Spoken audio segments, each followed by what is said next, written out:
Bonjour Grégory, un petit email pour toi. Alors d'abord, comme tu peux voir, le terrasse. Alors, une des jobs serait de rendre le terrasse libre de feuilles mortes, etc. De voir que tout est propre, que tout est à sa place, plus ou moins.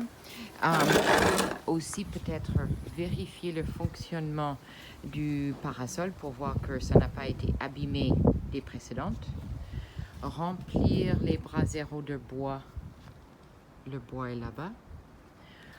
De peut-être arroser ce que tu penses a besoin d'être arrosé. Il y a un deuxième brasero ici. Ensuite, de nettoyer l'extérieur du plancha et l'intérieur de plancha.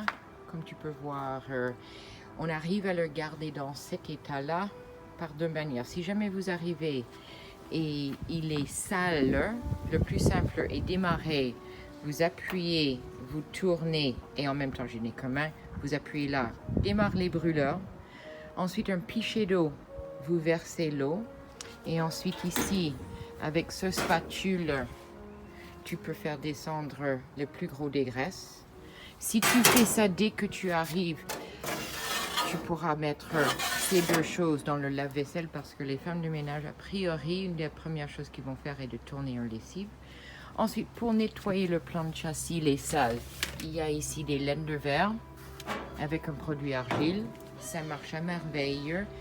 Il y a d'autres laines de verre là-bas. Ensuite, pour peau finir, avec du sopalin, et tu l'attraperas sans problème. Et pour ce qui est le contour, là tu verras ici, sous l'évier, il y a ce produit dégraissant qui est aussi très bon. Si jamais il n'y en a plus, il y a une réserve de produits ici dans le garage. Il y a une réserve de sopalin. Alors, si tu peux remplir le sopalin sous le parasol s'il est fini. Et ici, là derrière, tu verras, je crois que c'est ça le dégraissant. Attends, oui, ça c'est le dégraissant. Alors, pour te montrer là, il est le quatrième à gauche. Il faut le diluer, 50-50 ou 60-40 à peu près. Voilà pour le plancha. Le terrasse, tu sais. Ensuite, dans le jardin, vous connaissez votre métier, alors je ne vais pas trop vous dire ce qu'il faut faire. Je vais simplement pointer que nous avons des tomates un peu partout, plus ou moins grandes. Si ils grandissent trop, il faudra peut-être les guider. Là, celui-là, il faut que je pince celui-là. Quelques-uns sont très grands, alors pincez les tomates. Voilà, il y a des choses. Il y a une autre tomate là. Ah, je vois, dans l'espace d'une journée, celui-là a poussé. Il va falloir que j'aille le couper, ça. En tout cas, voilà, tomate. Ensuite, il y a un concombre qui serpente là, mais je n'ai pas l'impression qu'on va avoir des concombres. Je crois qu'il n'a pas été pollinisé comme il fallait.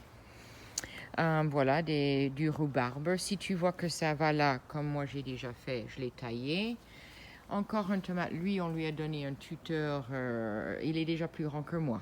Alors, encore une autre tomate là. À surveiller, ils grandissent. Regarde celui-ci aussi.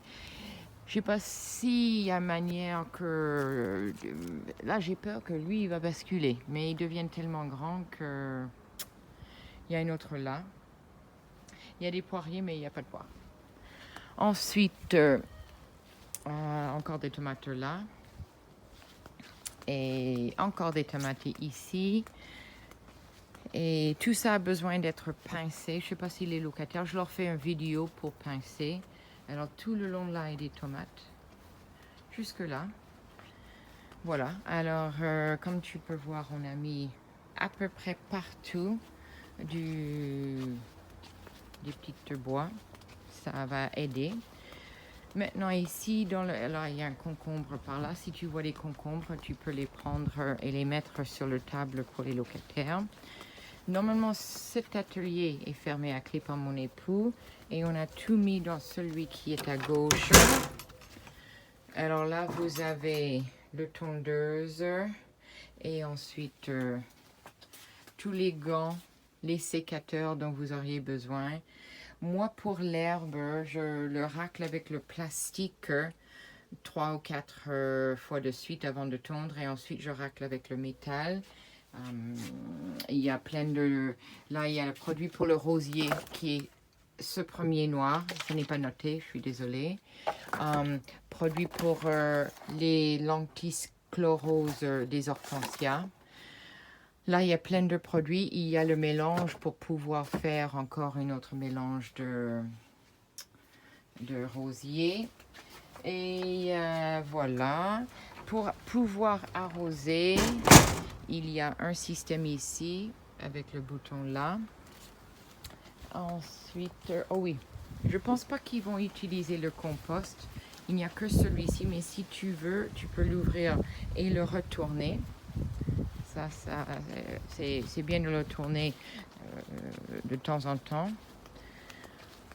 Il y a beaucoup de ramassage. Tout ça, c'est les coques de là-haut. Alors, je suis pas très contente de partie de mon herbe là, mais rien à faire. Je crois que je suis bon pour le ressemer. Ça, c'est l'herbe de Castorama. Pas très bon.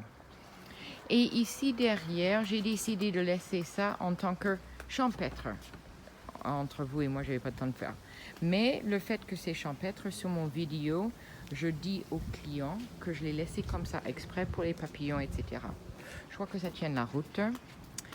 Voilà. Et si vous voyez que les coussins sont très sales, mais vous pourriez aussi les secouer un peu. Et voilà, oh oui, voilà le système d'arrosage. Et par là. Alors si pendant que tu es là, tu peux arroser. Voilà, je pense qu'on a fait le tour de la question. Je vous enverrai ça dès que j'ai pu le mettre sur YouTube. Merci.